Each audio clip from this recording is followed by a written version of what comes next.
Hey guys, I'm back for another video today. So we're going to talk a little bit more about, blacks in special operations and why we don't tend to go towards those jobs. Generally speaking, if you look at black people in the military, combat roles versus non-combat roles, we tend to go towards the non-combat roles. Now, am I saying that there's no blacks in combat roles? It's not what I'm saying at all. I'm saying compared to other white people mainly, there's a lot less of us in a lot of those roles, and we take up some of the easier roles. Like I said, when I was at Fort Lee, Virginia, all of the cooks, and that's a lot of damn cooks, man. That's a lot of cooks. They were all black. Let's just say that. They were all black, except with a few white guys. A few white guys were cooks, but there was very, very few white guys. It's just kind of sort of how it was and how it is. Now, if you look at the more combat roles, you'll see mostly whites in the combat roles. It's just kind of sort of how it is. And that just needs to be said. A lot of people think, oh, well, you're just trying to say that black people aren't capable of being in combat. Not what I'm saying at all. It's nothing racist. There's nothing sinister about what I'm saying at all. There's nothing what I'm saying about that is racist. Against my own group of people, I'm not being hateful. I'm not doing anything malicious in intent towards my own group of people. I'm just letting you guys know how that works when it comes to the military and some of those the cooking roles. It's always been a thing for blacks since the Civil War, probably prior, the Revolutionary War. The blacks took up the roles of cooks. That's just something we've always done. Even till this day, we're still doing roles of cooking. Just a lot of black cooks. It's one of the easier roles, and it's also one of the roles that you don't have to score very high on. Now, I know that doesn't say much about me. When I joined up, I know a lot of you guys think I'm lying, but, for my wife's disability, I needed TRICARE, right? I needed TRICARE, so I was like, you know what? I'm going to join the military. I don't care what I score on the ASVAB. I don't even care about the entering PT test. I did horribly on it. I remember I didn't even pass the run. Or did I even pass the push-ups? I don't even think I did. I think I passed the sit-ups. But I did horribly, guys.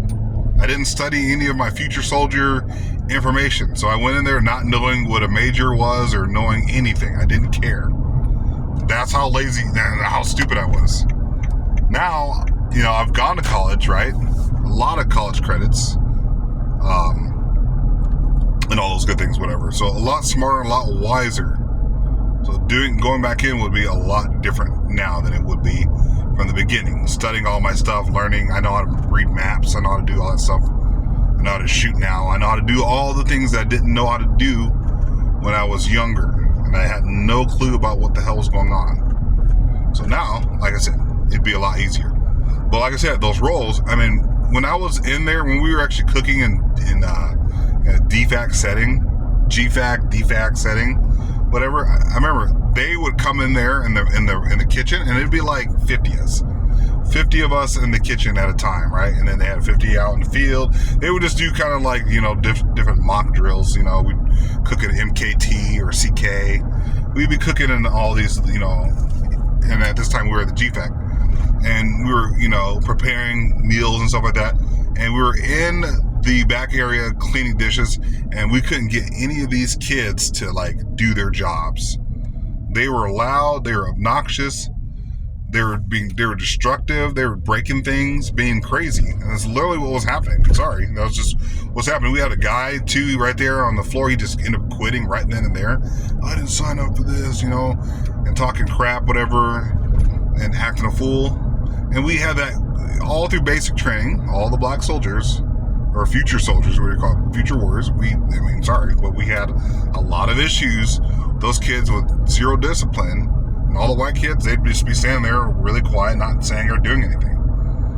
And it came back to bite us in the ass in basic training, because most of my platoon was white. At least half of my platoon was white. So we were always quiet, so we never got smoked as hard as the other first, second, and we were second platoon. So first, third, and fourth were always getting destroyed.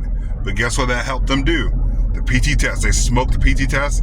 They had the highest, and we had the lowest PT score. Why? Because we weren't getting smoked nearly as much as these kids who were getting smoked every 5 seconds because they couldn't shut the hell up. And all my friends who talked about this military thing, when they went to basic training, it was all the same thing. All the black kids just couldn't keep their mouths shut, couldn't shut up, couldn't do anything. It's the same every cycle. It's just kind of sort of how it is. Kids growing up with, single parent homes, no father in the home. White kids, they tend to be more patriotic.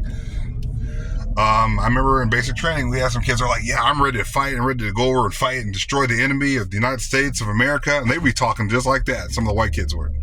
Black kids were like, bro, I just joined because, court ordered, or, I joined because I had nothing else to do. My basketball career, I had a couple kids that were like, hey, they're really tall, and they're like, hey, basketball didn't work out for me, football didn't work out for me, so I'm here joining the military. That's the only reason why I'm here. I'm not here to destroy the enemies of the United States. I'm here to cook, be a 92 golf, and then that's it. I'm going home.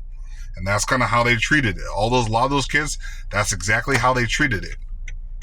Once we went to 92 golf school in Fort Lee, so separate from basic training. But you start kind of linking up with some of the kids in basic training and seeing who's what and who's going to what MOS or who's going to what schools. Oh, 92 golf, sorry, it's kind of congregate and talk, and it happened to be everybody was black. And then you had like some of your kids like Patriot systems and some other systems, infantry things, and they're all white kids. There's not one black kid that was going there from Fort Leonard Wood. Like I said, it's not to say that there's no blacks going to combat roles. It's not what I'm saying. I'm saying as many blacks as I've seen in the military, and I've seen a ton of them. In 6 years' time, I've seen a ton of black soldiers.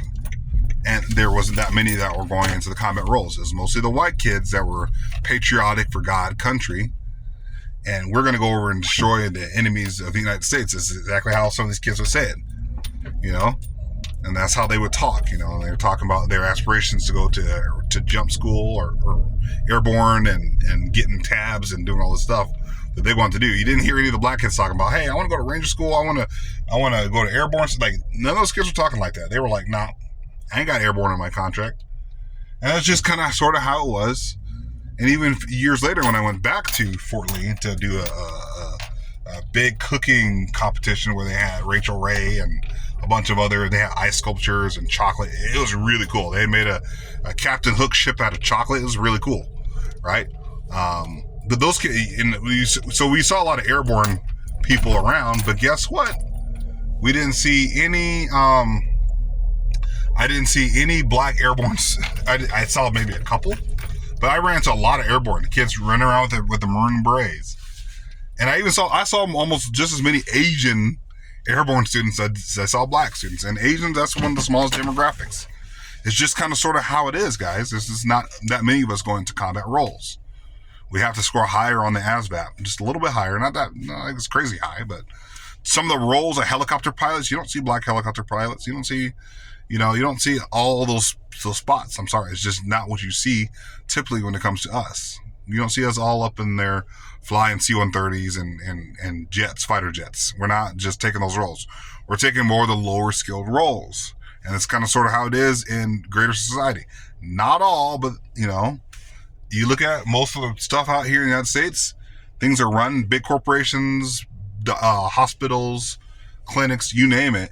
It's run by all white people. Black people were the ones that are kids' school, for example. Everybody on the staff is white. The 2 janitors are black. It's just kind of sort of, I know, it's just weird to say it, but yeah, I wasn't surprised when I saw that. I wasn't surprised at all. So we have to study and go to school, which you don't go to school at a high rate as other groups of people. And that's where you get those higher educated jobs and more money. You're not going to get better pay being a janitor. I love janitors. It's cool. But that's what people expect when they say, oh yeah, the black person, he's probably the janitor, he's probably the bus driver, low skilled job. it's just kind of how it is. I know it hurts people's feelings and people get upset about it, you know, but that's just how it is. We usually take up the lower skill jobs.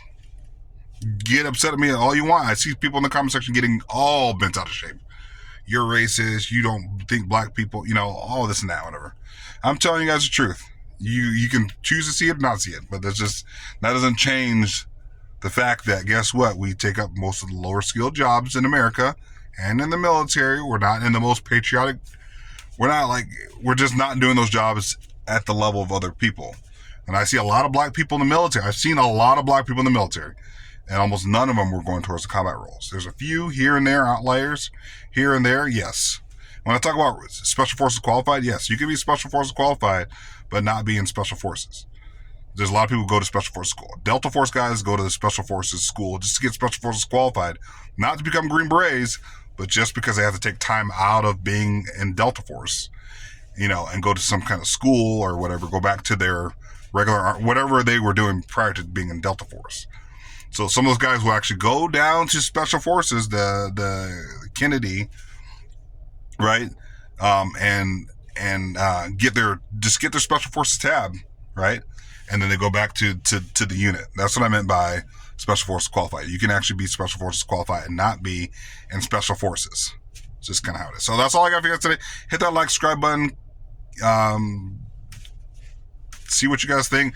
Comment section, I'm sure people are going to be cooking again, getting all upset and bent out of shape, but mostly white liberals are the ones that get really bent out of shape. They get so offended when someone actually mentions the truth about how we are performing. Sorry, we're not performing on the level of everybody else. We got to perform higher, and that's all I got. So hit that like, subscribe button. Continue to check out my content, and I'll talk to you guys later. Love you guys.